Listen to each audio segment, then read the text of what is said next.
Bonsoir à tous, il est minuit ici à Paris. Vous êtes sur France 24 à la une de l'actualité ce soir, la libération d'Edan Alexander.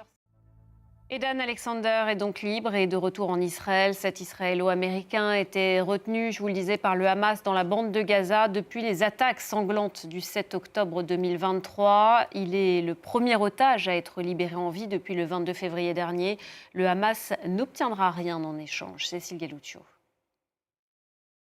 Et cette situation à Gaza, il en sera évidemment question lors de la tournée de Donald Trump au Proche-Orient.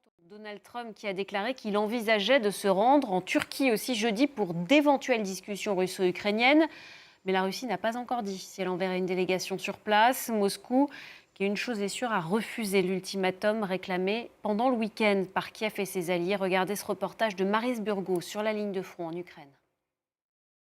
On en vient à cette crise diplomatique entre Paris et Alger qui se poursuit et qui continue même de s'aggraver. L'Algérie prévoit d'expulser de nouveaux fonctionnaires français. Le Quai d'Orsay promet une réponse immédiate, ferme et proportionnée. Florent Rodeau.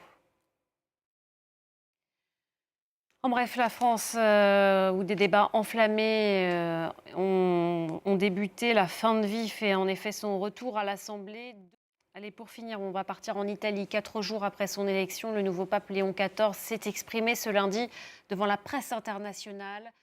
Voilà, c'est la fin de cette édition. Restez avec nous dans un instant sur France 24. Le débat présenté par Stéphanie Antoine, avec pour thème ce soir cette possible rencontre entre la Russie et Kiev jeudi à Istanbul. Restez avec nous.